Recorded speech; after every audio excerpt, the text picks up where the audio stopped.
अस्सलाम वालेकुम दोस्तों, आप देख रहे हैं मेरा यूट्यूब चैनल।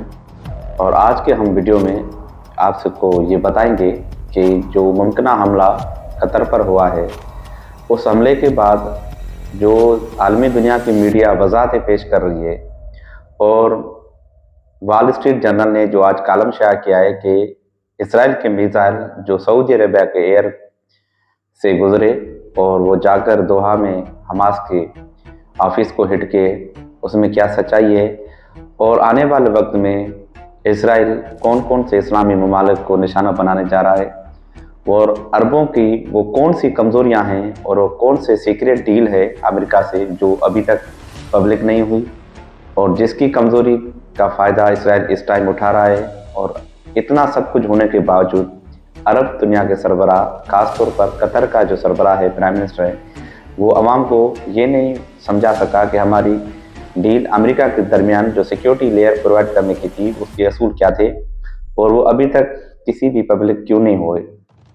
ये सारी बातें आज हम अपनी वीडियो में कवर करेंगे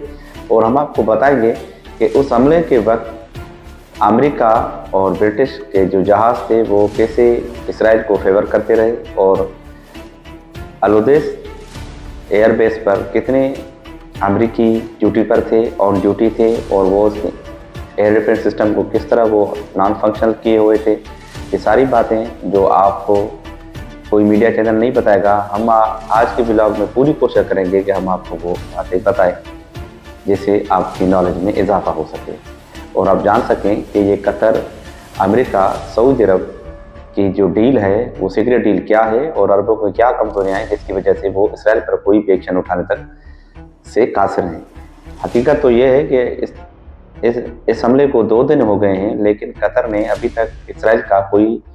सफ़ीर तक नहीं रिपोर्ट किया, ना ही सऊदी अरब ने किया। हालांकि कल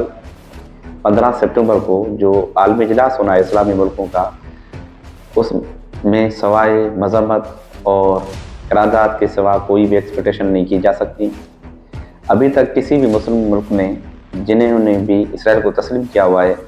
उनके सफ़ीर को अपने मुल्क से नहीं निकाला। और आज तक की ये रिपोर्ट है कि कतर ने अपने मुल्क से गैस की सप्लाई इसराइल को जारी की रखी हुई है, तेल भी जारी रखा हुआ है। जो तेल यानी जो ऑयल इसराइल इस्तेमाल कर रहा है, अगर कतर ये गैस की सप्लाई और ऑयल की सप्लाई बंद कर दे तो भी बात समझ में आ सकती है कि कतर कोई स्टेप ले रहा है। अब इनके बीच कौन सी ये कमज़ोरियाँ हैं, हम उस पर आपको तफसील से बता रहे हैं। कुछ मीडिया और कुछ मुबसरीन के ज़रिए से ये बात चल रही है कि कतर ने अमेरिका के साथ बड़ा शदीद एहतजाज किया है और वो एहतजाज यहाँ तक है कि कतर उसके साथ जो स्ट्रेटेजिक उसके डिफेंस मुआहदे हैं, एग्रीमेंट है, वो ख़त्म करने जा रहा है। लेकिन हैरानगी की बात तब हुई जब कतर के फॉरेन ऑफिस ने एक लेटर जारी किया, एक मरासला जारी किया। उसमें ये बात उसने क्लियर कर दी कि हमारा कोई ऐसा इरादा नहीं है कि हम अमेरिका के साथ कोई भी एग्रीमेंट को कैंसिल कर दें या कोई उसे पोस्टपोन कर दें। ये बात कतर के फॉरेन ऑफिस से जारी हुई है और वो उसमें ये लिखा गया है और बताया गया है कि कतर और अमेरिका पहले की तरह आगे भी एक दूसरे के साथ ताबन में रहेंगे और मिलकर काम करेंगे।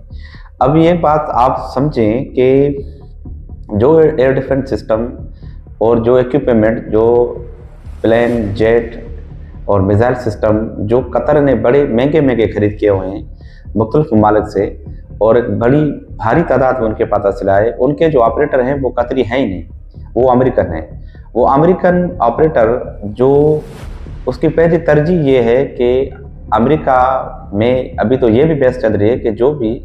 आगे चलकर इसराइल के खिलाफ बात करेगा या इसराइल के इंटरेस्ट के खिलाफ जाएगा, हम उसका वीज़ा रद्द कर देंगे और उसको अमेरिका में कोई भी ऐसी सहूलत मुहैया नहीं होगी। तो उसी टाइम ये फॉरेन मिनिस्टर जो फॉरेन ऑफिस के ऑफिस है कतर में, उसका ये बयान आना ये एक बड़ी मायूसकुन बात है और ये समझने से बहुत काफ़ी दूर है। नाज़रीन, सारे अरब मुल्कों की आबादी जो 18 करोड़ के तकरीबन लगभग है, इन 18 करोड़ की आबादी वाले सारे मुल्कों को कोई भी प्रोफेशनल आर्मी अभी तक नहीं है और जो है वो भी किसी और मुल्कों पर डिपेंडेंसी है, जैसे कि अमेरिका है और उसको फैसिलिटेट कर रहे हैं। इसका मतलब ये हुआ कि अरब मुल्कों की आर्मी को कोई भी प्रोफेशनल जंग लड़ने या प्रोफेशनल काउंटर करने का कोई भी तजुर्बा नहीं है।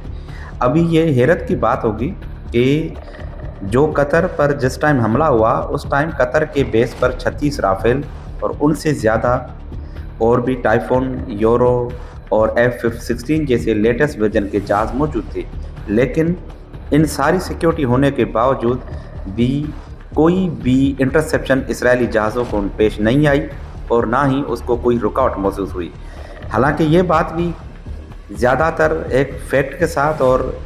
एक मैप से ज़ाहिर हुई है कि इजरायली जेटों को जो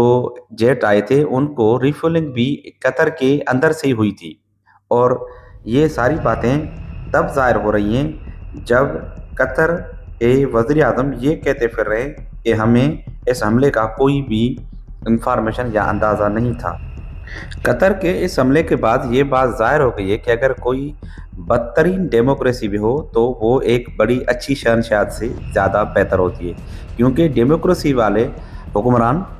अकाउंटेबल होते हैं और वो आवाम के साथ उसका कनेक्शन होता है, वो हर चीज़ को आवाम के साथ रिप्रेजेंट करते हैं। लेकिन अभी तक ऐसा कोई सबूत नहीं है कि कतर और अमेरिका के दरमियान जो डिफेंस डील है उसकी असूल क्या है। शायद ये भी डर है और ये हकीकत भी हो कि उस डील में ये लिखा गया हो कि जब भी इसराइल आप पर हमला करेगा तो हमारे डिफेंस सिस्टम या हमारे जहाज़ अपने जहाज़ों को या अपने इसराइली जेट को नहीं गिराएंगे। ये बात अभी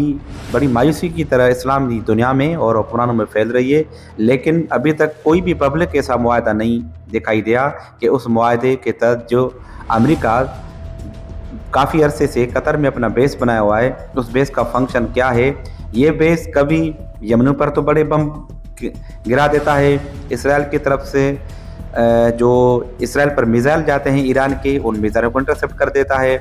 और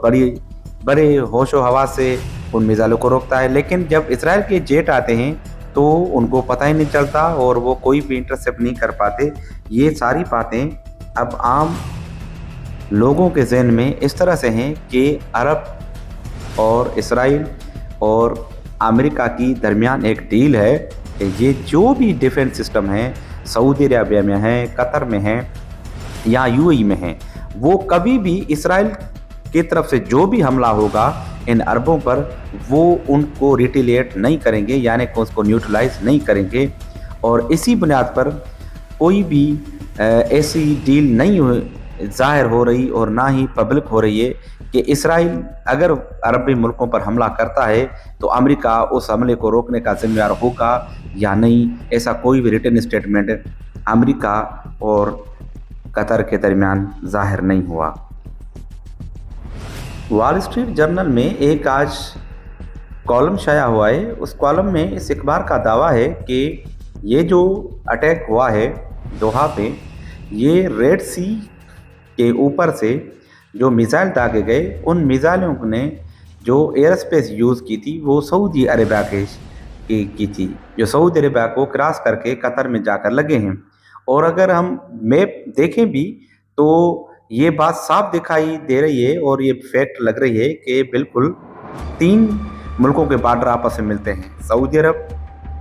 कतर और इजराइल। हो सकता है कि रेड सी के यहाँ जो कतर के जेट आए थे, कतर पर हमला करने इजराइल के जेट आए थे, उसने मिसाइल लगाए और अपने टारगेट लॉक किए, तो उनको जो एयर स्पेस प्रोवाइड की गई मिसाइलों को वो सऊदी अरब की थी। और बदकिस्मती की बात यह भी है कि ये दोनों मुल्कों के साथ एक ही मसला है। जो डिफेंस सिस्टम कतर में ऑपरेट करते हैं वो भी अमेरिकी हैं और जो सऊदी अरब में ऑपरेट करते हैं वो भी अमेरिकी हैं। अब सऊदी अरब को ये बात समझनी होगी कि उसको आने वाले वक्त में खतरा कोई यमन से नहीं है, ईरान से भी नहीं है, लेकिन ये खुद ही एक खतरा है जो डिफेंस सिस्टम सऊदी अरब ने अपने मुल्क में इंस्टॉल किए हुए हैं, क्योंकि वो इसराइल के टेक्नोलॉजी को ना तो वो रोक पाते हैं ना कोई अर्ली अलार्मिंग बजाते हैं और इसराइल आता है और बमबारी करके वापस चला जाता है। तो ये सारी बातें एक बड़ी सवालिया निशान पैदा कर रही हैं। नाजरीन, अगर हमारी तरफ से आपको जो नॉलेज दी गई है यानी कि इन्फॉर्मेशन दी गई है आपको पसंद आई हो और आप उस पर आपके जहन में कोई इजाफा किया हो तो आप उसे शेयर करें दोस्तों के साथ, और हमारे चैनल को लाइक और सब्सक्राइब करें कि हम मामूल के मुताबिक आपके लिए वो खबरें लाएं और वो आपके सामने फैक्ट रखें जो आपको किसी और मीडिया आउटलेट से नहीं मिलेगी। हमारे साथ जुड़े रहे एक नेक्स्ट व्लॉग तक। हम और हमारी टीम आपके लिए एक नया इन्फॉर्मेटिव और रियलिस्टिक कंटेंट लाएगी जिसमें इसी व्लॉग की तरह आपके नॉलेज में बहुत सारा इजाफा होगा और बहुत सारे शक्कों पे शुबा क्लियर हो जाएंगे। तब तक के लिए अल्लाह हाफ़िज़।